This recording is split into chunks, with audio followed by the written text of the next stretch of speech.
الفاتحة. بسم الله الرحمن الرحيم.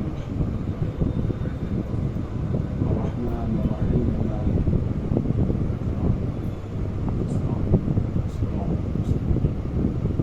صراط الذين أنعمت عليهم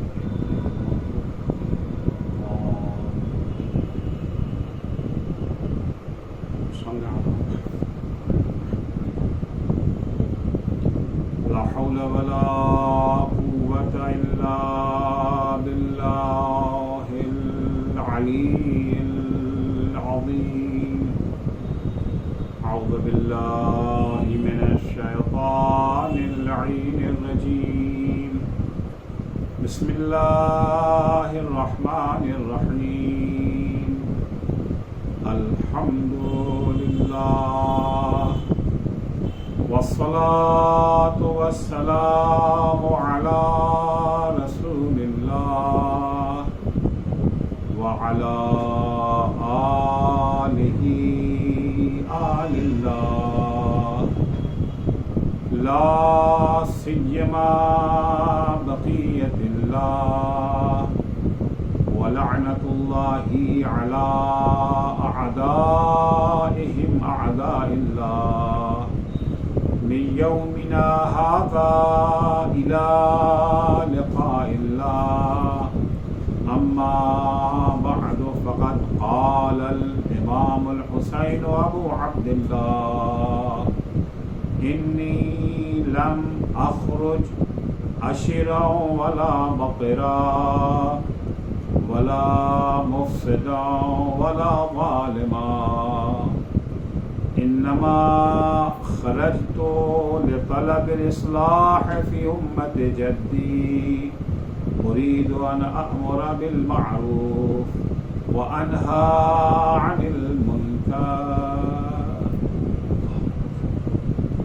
عزیزان گرامی، محرم کا چاند ایک دفعہ پھر نمودار ہو چکا ہے۔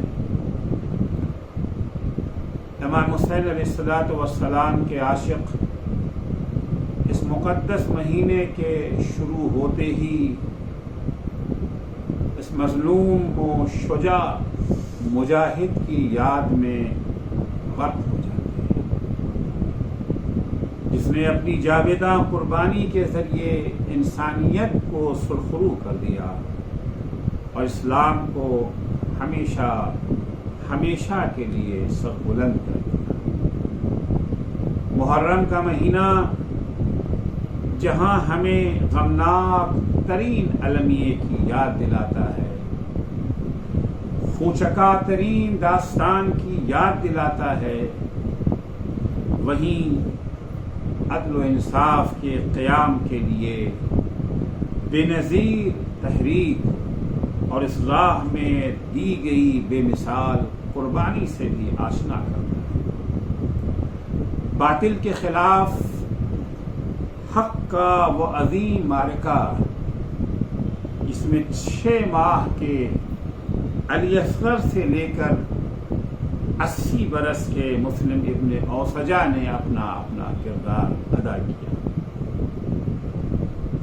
اور قربانیوں کی ایسی تاریخ لکھ دی کہ جو 1400 برس گزر جانے کے بعد بھی تاریخ عالم اس کی نظیر پیش کرنے سے عاجز ہے۔ قابل توجہ بات یہ ہے کہ یہ ساری قربانی علم و آگہی اور اختیار و آزادی کے ساتھ دی گئی۔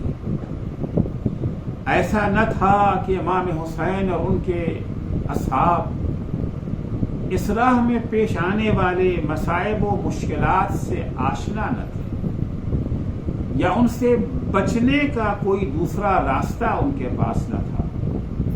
نہیں، ہرگز نہیں۔ امام حسین اور ان کے رفقا ان تمام مصیبتوں سے بخوبی واقف تھے اور ان مصیبتوں سے بچنے کا راستہ بھی موجود تھا، لیکن امام حسین نے ایک اعلیٰ الہی مقصد کے لیے جانتے بوجھتے پورے اختیار و آزادی کے ساتھ قربانی کے اس راستے کو گلے لگایا، اور اپنے اس انتخاب پر آپ کو فخر بھی تھا۔ چنانچہ جس وقت آپ زخموں سے چور زمین گرم کربلا پر تشریف لائے ہیں، شمر ملعون سینے پر سوار تھا، گلے پر خنجر تھا، حسین کا رخسار تپتی ہوئی زمین پر، اور ہونٹوں پر یہ الفاظ تھے: رضاً بقضائک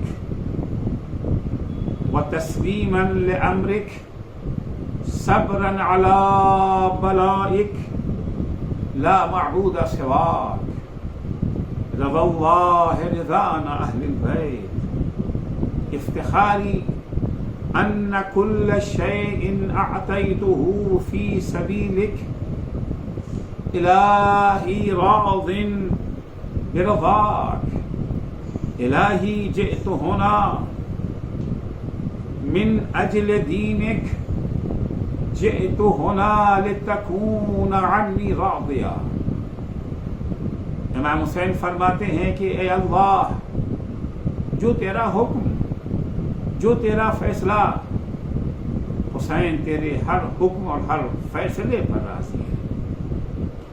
صبرا علی بلائک، تیری راہ میں جتنی بھی مصیبتیں مجھ پر آ پڑیں ان سب کو برداشت کرنے کے لیے میں تیار ہوں، ہر مصیبت کی گھڑی میں میں ثابت قدم رہوں گا، کوئی بھی مشکل مجھے میرے مشن سے ہٹا نہیں سکتی۔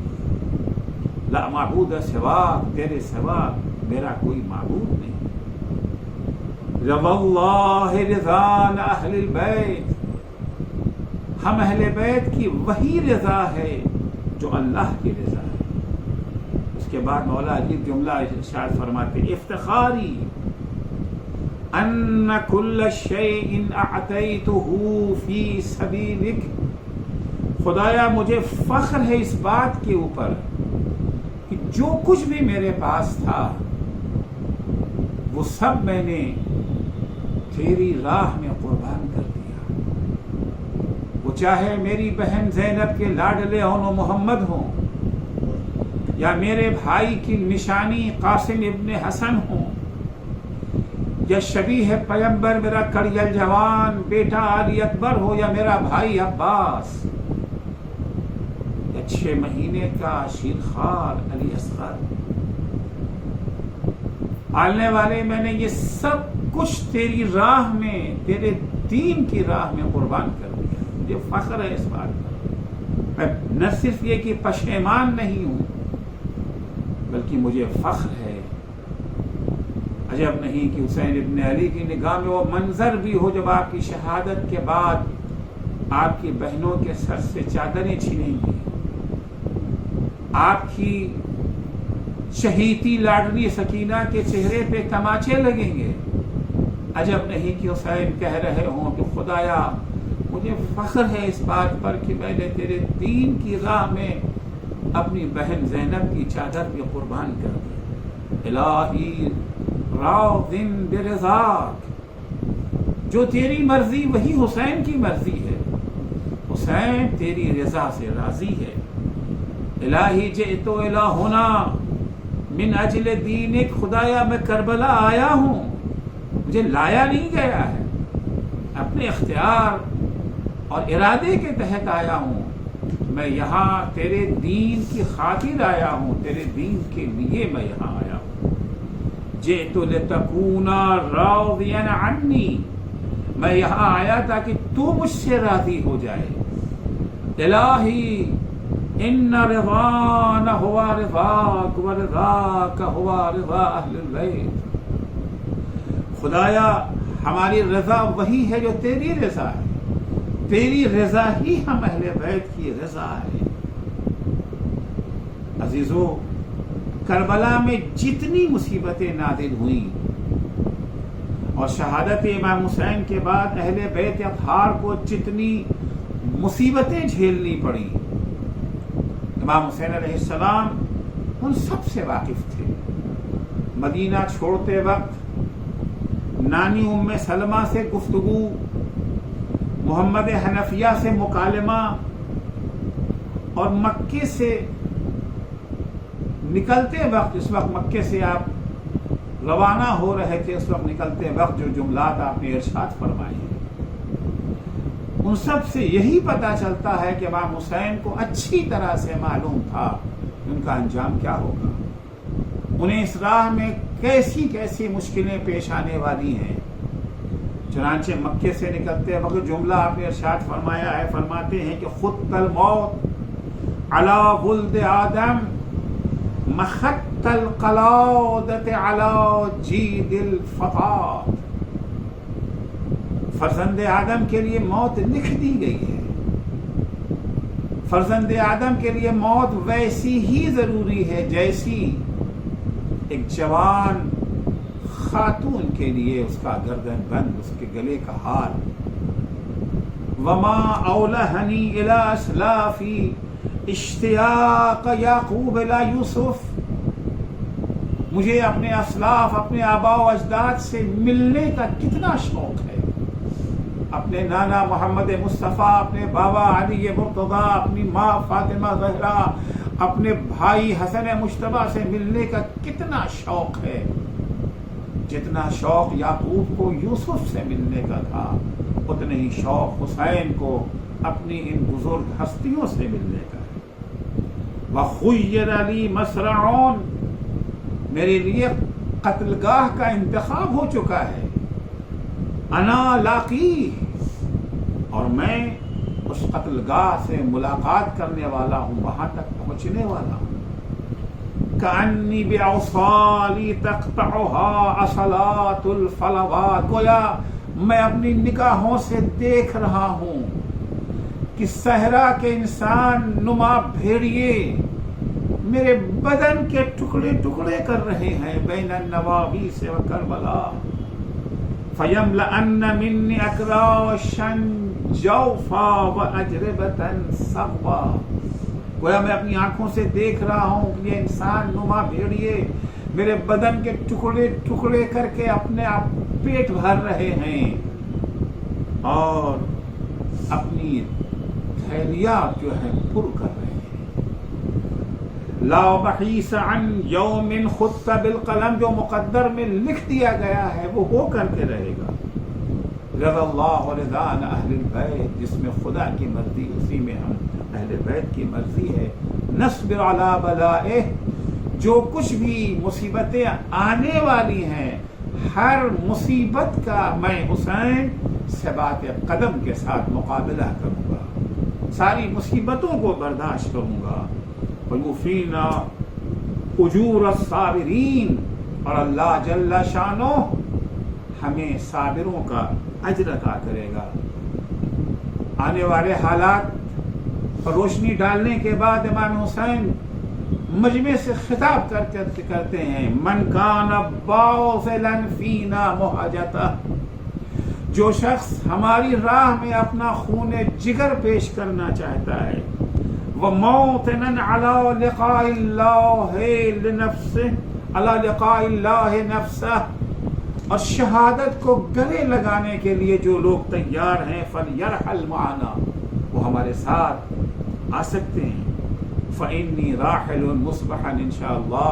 میں صبح سویرے انشاءاللہ مکے سے روانہ ہونے والا ہوں. یہ جملے واضح طور پر بتا رہے ہیں کہ حسین کو پتہ ہے نہ صرف یہ کہ حسین شہید کیے جائیں گے، جو بھی امام حسین کے ہمراہ ہوں گے سارے کے سارے ان کے انصار بھی درجہ شہادت پر فائز ہوں گے. یہ ساری قربانیاں امام حسین نے علم و آگہی اور شعور و معرفت کے ہمراہ دی ہے، اور آپ یہ قربانیاں دینے پر مجبور بھی نہ تھے. اگر آپ بھی دوسروں کی طرح اپنی الہی ذمہ داریوں اور دینی فرائض سے چشم پوشی اختیار کر لیتے تو ان تمام مصیبتوں سے بچ سکتے تھے. اگر آپ امت کی گمراہی کا خاموشی سے